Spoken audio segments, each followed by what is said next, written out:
If you'd like online business explained to you in a way that you can actually understand, go to latenightim.com/explain. It's completely free, and I made it just for you.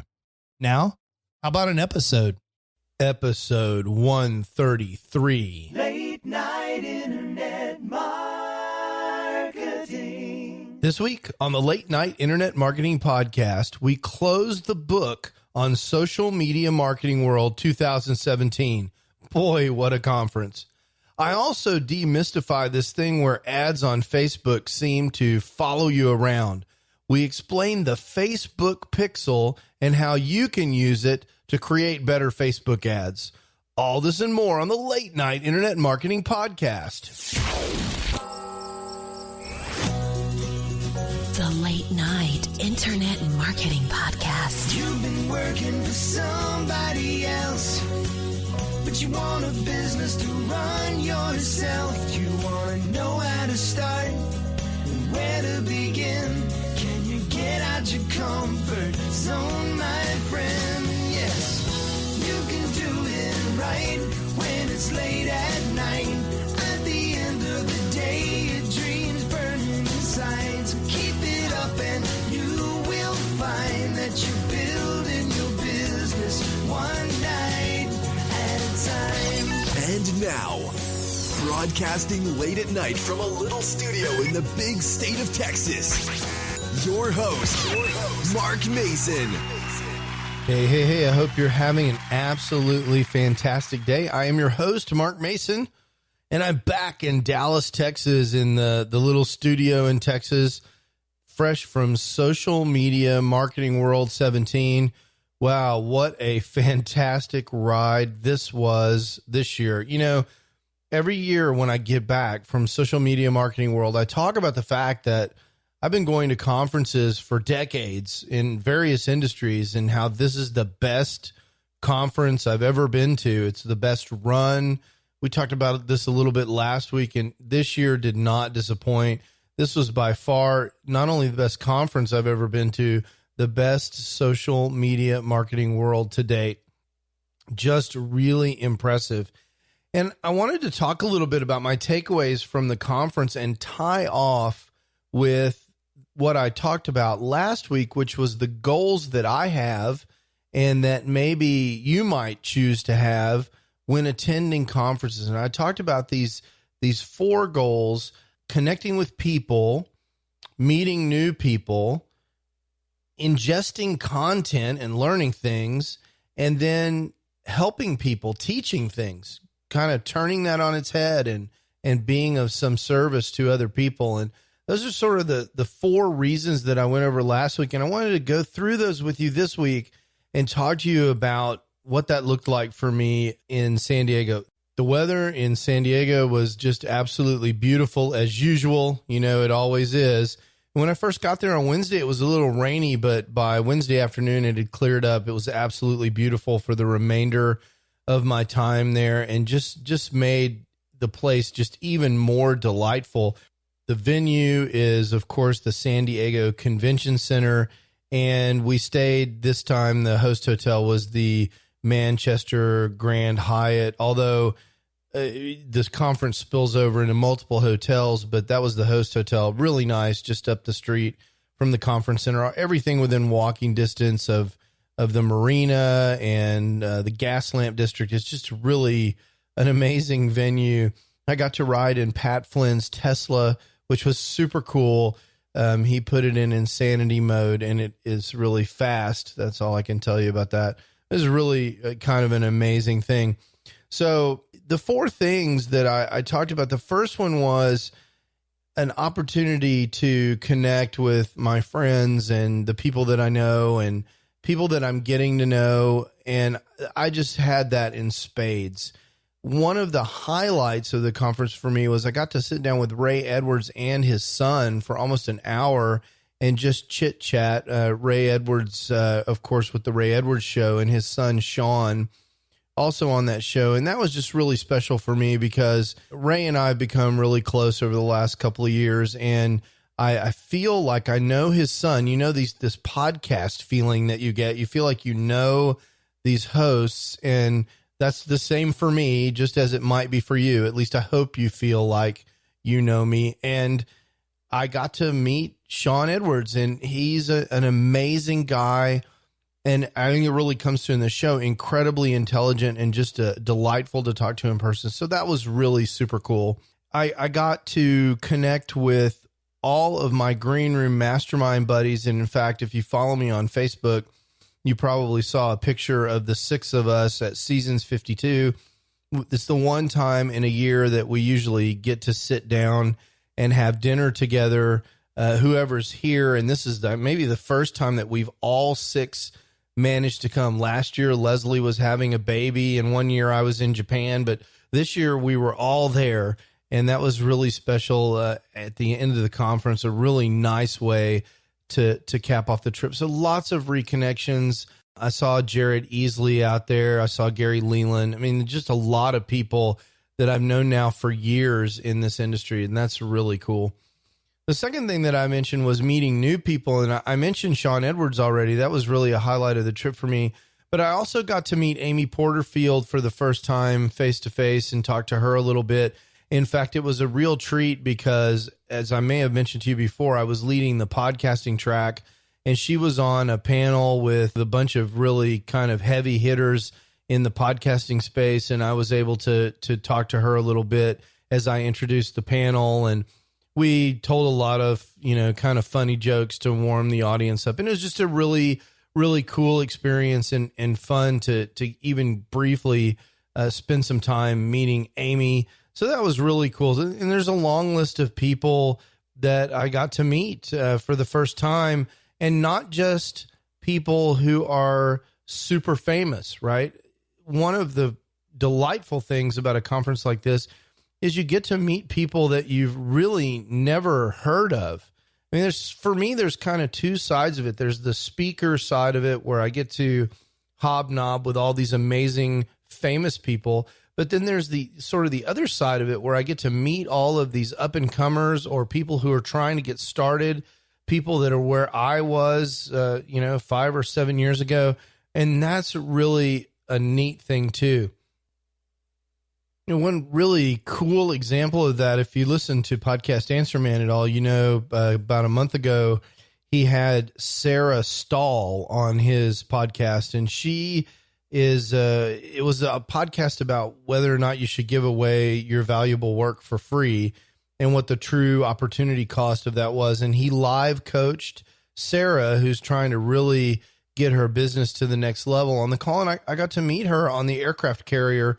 The opening night party for this conference is always on the USS Midway, which is a really neat kind of thing where you have 3,000 marketers partying on the hangar deck of an aircraft carrier. It's just a really neat experience. And I got to meet Sarah and talk to her about her adventure, and it's really cool. So a lot of fun, and really was able to check both of those check boxes, reconnecting with people I've known for years and meeting new people that will move into that group of people that I've known for years. So check. The other thing that I was able to do was consume an enormous amount of content. Now, for a lot of time, I was in the podcasting track, and that's really good for me because I'm a podcaster. So listening to talks about podcasting is very helpful for me. I was able to take away a lot of that. There were also really good keynotes throughout the conference, including Michael Stelzner's opening keynote, where he always talks about his takeaway from his industry-wide social media survey that he does at Social Media Examiner every year. Just fantastic keynote there. Celine Johnson was on the stage for the closing keynote. It was just a really, really super amount of content, and I was only able to scratch the surface. And one of the cool things about social media marketing world is that you get the recording of all the talks, and so I'll be able to go back and listen to those on the virtual ticket, which is a super great opportunity for me to learn more stuff that I wanted to know, but because of I couldn't be 2 places at once, or they were talks that I missed.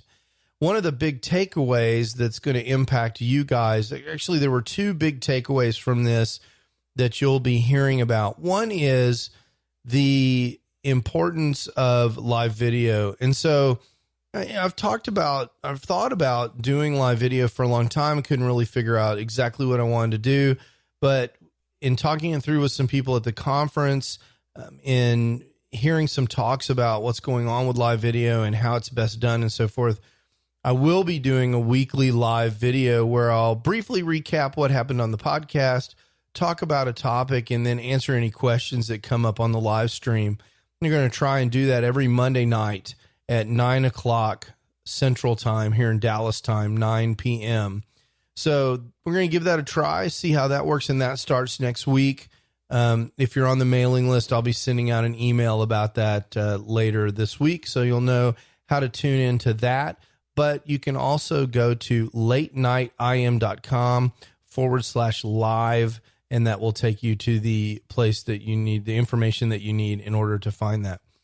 The other thing that the big takeaway for me, the big thing that I, through the learning that I got at Social Media Marketing World, the big takeaway for me was the importance of Facebook groups. Now, this is something I've been thinking about a lot for a long time. And so I finally bit the bullet and created the Late Night Internet Marketing Community Group on Facebook. It's already got over 100 people in it, and I'd love it if you would come and hang out with us there at latenightim.com/FB group for Facebook group. Again, that's latenightim.com/FB group. And it's simple, laid back thing where we're just going to hang out and talk about what's going on in internet marketing. We've already had some cool exchanges in there. We usually have a topic of the day and that sort of thing. And it's not a group of 30,000 people. It'll be a group of probably eventually a few thousand people that I hope where we can get to know each other and have some sort of ongoing exchange during the week between podcasts and help each other out with business problems and so forth. So again, latenightim.com/FB group. If you're interested in that, I'd love to have you. Just click on the join button and I'll approve your request to join the group.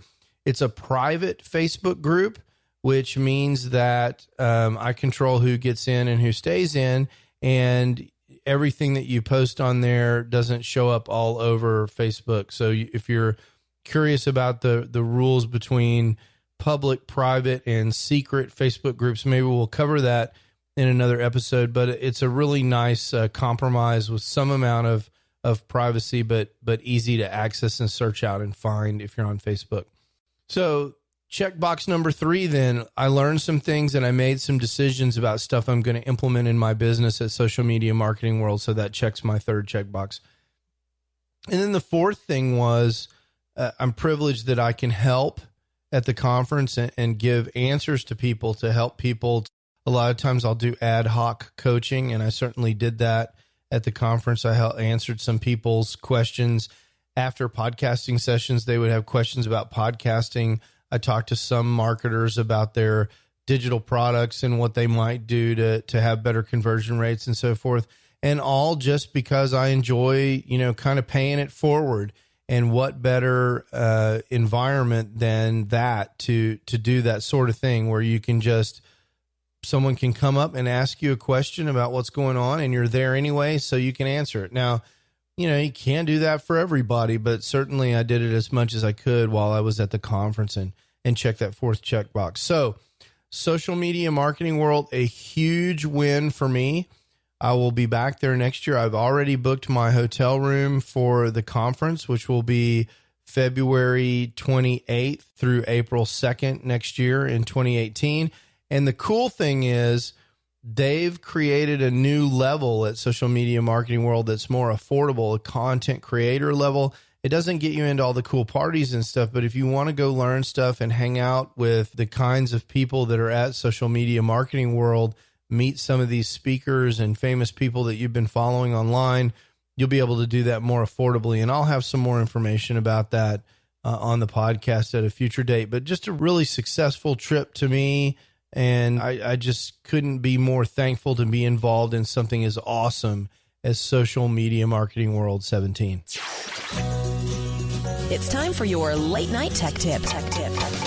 Tools sales tips and tricks for your internet business. All right. So the next thing that I wanted to talk about was a conversation that I was having in a private Facebook group. You know, I'm working on this 100K factory project where I'm creating an e-commerce store because I want to get good at Facebook advertising. May also result, I'm expecting this to result in another income stream for my online business. And I'm actually pretty excited about it. It's a very, very interesting thing from a marketing standpoint. And 100K Factory, at least in the beginning, relies heavily on Facebook advertising, which is something that I'm really interested in. And so one of the things that comes up is the use of a Facebook pixel. And so I thought for our tech tip today, we could talk about, well, what is a Facebook pixel? Maybe you've heard this term, or maybe you've noticed a thing that the Facebook pixel makes possible. Have you ever noticed you go visit a site, like let's say you go visit Harry's Razors, and you're looking at Harry's Razors, and then you go back over to Facebook, and all of a sudden, Harry's Razors ads are in your Facebook feed. Have you ever wondered how that happens? Well, it turns out that if you're an advertiser on Facebook, you can get this little snippet of code called the Facebook pixel, and you can put that on your website so that if people visit your website, they're cookied with this Facebook pixel. And conversion pixels are something that have been used in marketing, particularly affiliate marketing and other advertising for well over a decade, longer. And the Facebook pixel is kind of cool because it's a super smart pixel. And there's a lot of things that you can do once someone visits your website and, you know, does whatever they do on your website. Maybe they browse a particular product. Maybe they look at a particular content. Maybe they opt in and reach a thank you page, or they purchase something and reach a receipt page or something like that, a transaction page, or maybe they abandon your cart. The Facebook pixel can kind of keep track of all that. And those facts, knowing those things, will allow you to understand all kinds of different information in advertising. The obvious thing is retargeting. So that's this idea that someone visited your website and now they're back on Facebook, and you want to target those people that have already been on your website with Facebook ads because you know they have some sort of interest in your product. Maybe they were on your website and they weren't quite ready to buy. Maybe they were on your website and they got distracted by a ringing telephone. You can target them by use of this Facebook pixel, and you can tell Facebook, hey, look, go find the people that are targeted with my pixel and serve ads to those people. So that's really cool. But you can extend that idea with the pixel. You can say, take a look at all the people that have visited my website recently and serve my ad to people that are demographically or psychographically like those people. So take the Facebook pixel. I noticed that most of my visitors are men between the age of 30 and 40. Oh, great. Let's run an ad campaign in Facebook. Now that you know that, I want you to target ads at people that look like the people that are tagged with my pixel. You can also do some more sophisticated things like running dynamic product ads where you change the ad that you present somebody based on the actual pages that they visited on your website. So maybe you sell high-end products and low-end products, and this person visited the high-end product page. Well, you can give an ad specifically for that as opposed to just a generic ad for your website. And you can also do crazy stuff like understand something called cross-device conversion. So you're advertising on mobile, they see your ad on the phone, but they make the purchase on the computer. You can understand those kind of things too. And just basically with this pixel, you can optimize ads better because what's happening is Facebook is offering up ads.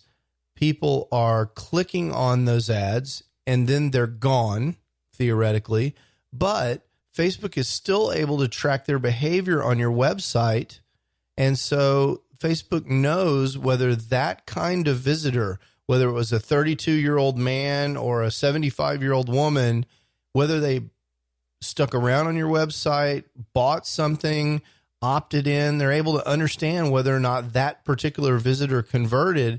And so they can refine who they show your ads to in the immediate future to increase your return on investment from your ads. Now, that's one of the neat things about Facebook. They want to increase return on investments of your ads. Why is that? Well, one, so you'll advertise on Facebook, and two, so you'll spend more money. The more money that you make advertising on Facebook, the more money you're going to spend advertising on Facebook. They absolutely know that. It makes total sense. And it's one of the magical things about Facebook advertising, that your interests and the interests of Facebook are actually very well aligned in this case. And they're going to do everything they can to make that possible. So the Facebook Pixel code, in order to get this in your website, it looks similar in structure to the Google Analytics code. It's a little script. And what's nice is there are some nice plugins in the plugin directory for WordPress. If you happen to be running WordPress, you can absolutely go get one of these plugins and put your Facebook Pixel code that you get from Facebook directly on the website. And then when you're running ads to your website or to a particular article, you'll have better audience insights and analytics immediately just by using this Facebook Pixel, and you'll be able to do lots of more sophisticated things. That's sort of the simplest way to explain it. It enables a lot more capability for the ad platform, and enables you to do a lot more sophisticated things. So that's super cool. If you're using something like Shopify, which I'm using for the 100K factory experiment, they have an easy way for you to add the Facebook Pixel, although I'm told for some advanced conversion capabilities, that doesn't work exactly right. And so you may choose to add the Facebook Pixel manually, which is what I've done in 100K Factory. Just go in and edit the HTML code directly, just like we used to do in the old days. Fire up a text editor and edit that right in. So really super cool, the Facebook Pixel. Now I hope that's helped you and has been totally demystified. If you have additional questions about Facebook advertising, I'd love to answer them for you, or at least give you my opinion. Come on over to the Facebook group. That's where we can answer some of these questions at latenightim.com/FB group. And we can have a whole discussion about Facebook. Really cool stuff. This week, in the world of internet marketing news. So the Amazon affiliate program is in the news again this month. And you'll remember several episodes ago, I talked about how they changed their entire commission structure. Well, now as a follow-on to that, they're offering a special promotion for April, which is a super cool promotion. Fixed 12% commission on their native shopping ads. Now, the native shopping ads are these boxes that you're used to seeing of products with a picture, the title, which is a hot link, and then the number of stars and the price, and whether or not there's prime shipping. I'll try to, usually these are in an array that's 3 or 4 wide. I'll try to see if I can easily insert an example for you into the show notes of this episode at latenightim.com/133. This is episode 133. You can see what those look like, but it's really cool for them to offer a 12% commission. That's a pretty generous commission. And my attention was called to this, not by Amazon actually, but by my friend Lynn Terry over at clicknews.com, which is someone we definitely need to get on this show. I've been friends with Lynn since, 2008 when I got started in affiliate marketing, or the year after I got started. And she talks about the impact of these site-wide ads on her niche blog. She has in addition to an internet marketing blog at clicknews.com, she's got a niche blog on low-carb eating. And she was talking about the power of Amazon and how many sales that she makes on Amazon, which is quite an impressive number on that niche blog every month. And so she's very excited about this promotion from Amazon and has installed these ads site-wide. So thought I'd call your attention to that. Super exciting time for Amazon affiliates. And if you're not using site-wide ads, I definitely recommend that you give that a look. In case you're not familiar with these, I guess there's two things that's really cool about them. One is these are contextual ads, so they understand what the page is about at some level and will try to present an ad that's relevant to the content. And that way they're like AdSense in that way. And they change depending on what the content is. The other thing that's really cool about them is that the design of the ad, this array, is a responsive design. And so it'll expand and collapse depending on the platform that you're on. So it should work pretty well with most themes. So again, give it a try. If you want some more information on that, I will have a link to a description on the Amazon website in the show notes at latenightim.com/133. Okay, so that wraps it up for this episode of the Late Night Internet Marketing Podcast. I hope you have an absolutely fantastic week this week. I hope you think about my call to action from episode 132, which was to figure out some way you can do something conference-like, whether it's local in your area. I hope I've motivated you and you've seen how much I got out of social media marketing world. I'd like to encourage you to go do something like that. If not halfway across the United States or wherever you're from, then maybe in your local area, there's something for you that you can get something out of. And until next week, I hope you get a ton of stuff done.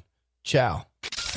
You can do it right when it's late at night. You've been listening to the Late Night Internet Marketing Podcast. Be sure to visit latenightpodcast.com today to leave feedback for Mark. Download special bonus content, access the show notes, and more. See you there. Until then, go and make some great progress on your internet business.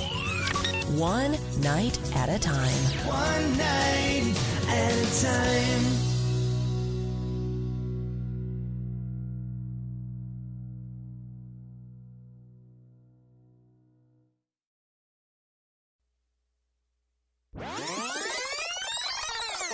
Okay, so I guess it was pretty obvious that I had a ton of fun at Social Media Marketing World. In fact, maybe a little too much fun. I was running on empty by the time I got back to Dallas. But I will tell you that I did have an unexpected experience there. I was sitting in the sports bar in the Grand Hyatt. The Grand Hyatt has two bars, three actually, one on the top floor, one in the lobby bar, and then they have a sports bar on the other end of the facility.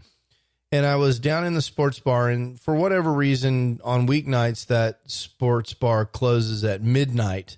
And I had a long day, and I was actually in there getting a snack and having a drink and trying to wind down from an incredibly busy day. And the guy at the bar, he told me they were closing at midnight, which I considered to be particularly lame.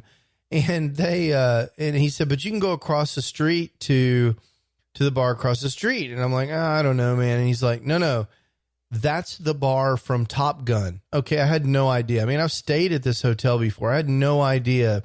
So if you guys have seen the movie Top Gun with Tom Cruise, you know that in that movie, he sings "You've Lost That Lovin' Feeling" in a bar. Well, that bar is across the street from the Manchester Grand Hyatt and in San Diego. And so I walked across the street, and sure enough, there was the bar. There was the piano that Meg Ryan played on in the bar, and all kinds of pictures all over the wall.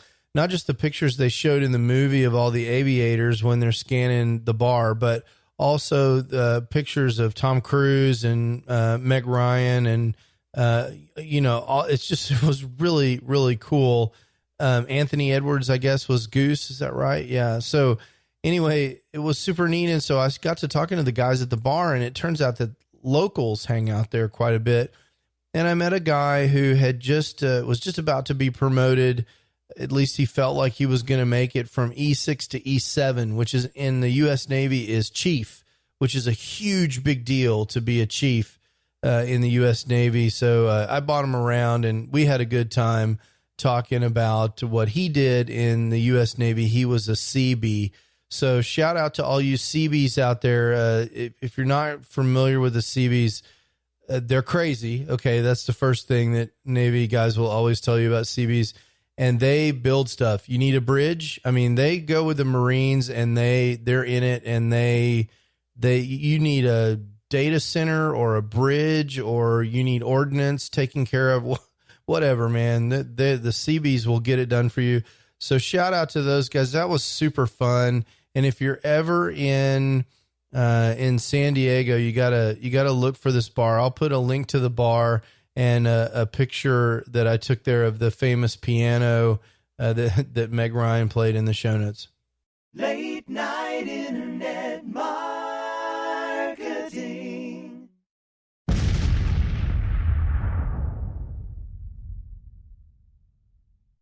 Hey, it's Mark again. I wanted to tell you one more time about this absolutely free resource that I have for helping people who are trying to get the big picture for internet marketing, actually get started and understand what all their choices are. If that's not you, there's no more content. You can skip to the end. But if you're someone who came to this podcast because you're searching for how to get started online and you just can't cut through all the noise, I get it. That was me in 2007 when I was trying to get started. There were so many people throwing offers at me that I really couldn't even understand what all the different business models were. I couldn't understand how money moved around on the internet, and I couldn't really get a grip on what direction I wanted to go in so I could figure out how to move forward. I've created a free video resource for you just for that purpose at latenightim.com/explain. In several short videos, I just explained to you what internet marketing is all about and what online business is all about and the different options that you have for starting an online business. There's nothing to buy there. You just sign up for access and you get the videos just like that. So if that's interesting to you, or if you know someone who's in a same situation, send them that link, latenightim.com/explain. And let me know what you think. I'd love to hear what people are thinking that are in the exact same position that I was in more than a decade ago in 2007. In some ways, it seems like yesterday. And in some ways, it seems like an entire lifetime ago. Again, that's latenightim.com/explain. Late night internet marketing.